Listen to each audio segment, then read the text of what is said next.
Celebrating 30 years of phenomenal trend forecasting, here's GERALD CELENTE with today's trends in the news. Hi, this is GERALD CELENTE, and here are some of today's trends in the news. Well, you know what's making the news, this Petraeus thing, and who knew what when, and Susan Rice, our ambassador to the United Nations, will she become the next Secretary of State when Hitler steps down? Hope she doesn't step down too far because, man, she'd take a big step. She may topple, boy. Whew! Chick's ballooning up, man. Eating too many meals for free. And, you know, a lot of people waiting on your hand and foot. All you do is fly around and never walk. You know, sometimes, you know, it could be a little dangerous for your health. But anyway, if Susan Rice steps in to take over for Hillary, they're saying, why was she saying all of these outrageous things about the attack on the consulate in Benghazi? Well, ladies and gentlemen, you read it first here in History Before It Happens, the autumn edition of the Trends Journal. We outlined it in chapter and verse, showed what a charade it was over and over again. The news media didn't pick up on it until almost 3 weeks later. Just to make that point. Gold, shoot, up almost 19 bucks, little above 1730. Gee, wonder why. Couldn't be that lovely little war going on again over there in the Middle East, could it? Oh, you know, Israel has the right to defend itself. I am so sick and tired of hearing that BS line. Everyone has the right to defend themselves, not only the Israelis. I have the right to defend myself. I don't want to speak for you. I don't speak for anybody. Israel has the supreme right to defend itself. And every politician's repeating the same line. The United States Senate and the House voted unanimously in support of Israel in their massive attack on the Palestinians. Let's get this straight. I'm tired of hearing about these little bottle rockets that are going in there from the Palestinian side. Are they destabilizing things? Yes. But what has Israel done in the last year? Read back, review the trends journals, look at the map that we put up last week. They keep stealing Palestinian land and keep killing anybody from Hamas that they want. And then when Hamas strikes back with the only thing that they have, these little rockets that are about 1.5 feet taller than me and skinnier, Israel attacks with F-16s, with missiles, with gunboats shooting in there. Oh, and let's not forget this. Besides stealing the land, Gaza has been under siege by the Israelis for years. The place is a slum. It's one of the most populated places on earth. And nothing could come in and nothing could get out.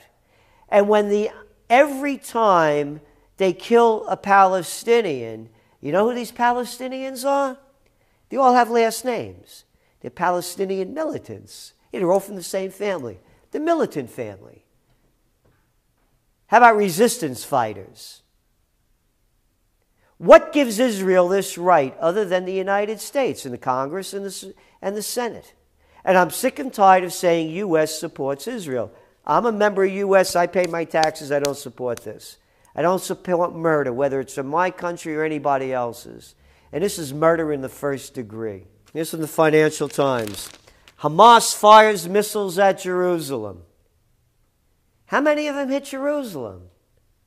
I think maybe one went into an apartment, and the people living in the apartment didn't even know it came in there, went into another room and broke, you know, the windows and some stuff. It makes it sound like, from the average person that doesn't know what the hell they're talking about, like the prostitutes who maybe do know what they're talking about but are doing their bidding, that Hamas is firing missiles at Jerusalem, and they're landing there. They're landing out in the water. These things are landing in open fields. These are unsophisticated homemade rockets. Gaza militants, there you go, first line. Da, da, da, da. Or they're different than Palestinian militants, but they're all from the same militant family. They got that bloodline, you know, the militant family. Fired a missile at Jerusalem yesterday, widening the zone of Israel's conflict with Hamas and potentially escalating the violence. It was the first time ever that rocket fire from Gaza has reached the vicinity of Jerusalem, Israel's largest city and seat of government. Nah, you got it wrong, prostitutes. Tel Aviv. Yeah, Tel Aviv, not Jerusalem, is the seat of power. But that's the propaganda. Again, read the headline. Keeps getting worse. Again, how many tanks and planes, how many jet fighters do they have, those Palestinians? You want to talk about a David and Goliath story, they just got the peoples mixed up. Israel warplanes pounded targets inside Gaza for a third day. The military said it had bombed at least 600 sites. One stinking missile goes near Jerusalem, and it's a headline. Did you see the pictures of the destruction in Gaza? Barely. And all the media is doing, I've been watching the Chinese media, except the Russian media. They're not doing it like they are. 600 sites inside the Strip since the first strike on Wednesday, which killed the leader of the Hamas military wing.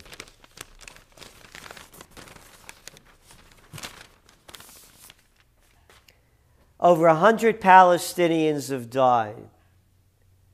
11 people from one family. The place is again being knocked into rubble. How many Israelis died? 3. You want to talk about disproportionate force? Israel keeps stealing Palestinian land, and they're enslaving the people in Gaza. They're in violation of international law and UN resolutions. The only time when the United States or the rest of the crony allies out there scream about breaking UN resolutions and then pummeling the hell out of them like they did to Gaddafi is when it's in their best interest. But Israel could do no wrong. And as I said, save your letters, complaints, cancel your subscription to the Trends Journal if you're Jewish and don't like what I have to say. This is not an attack on the Jewish people, any more than my criticism of the United States is an attack on the American people. It's an attack on the leadership of psychopaths and sociopaths that are ruling both countries. So let's get this straight. Oil prices shot up. Gee, I wonder why. Again, let's put this whole thing into context. Syria's in civil war.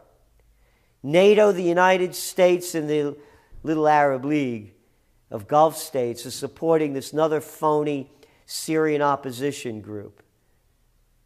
The whole objective here is the United States destabilizing the Middle East and taking complete control of it.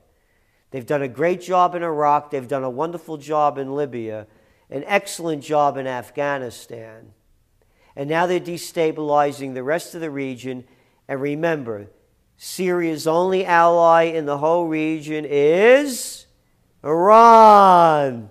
Yeah. And now with Syria being destabilizing Lebanon and Turkey around it, now Lebanese Hezbollah can't stand up and help fight the Palestinians. And then with more pressure on Iran, that's even less help for the Palestinians.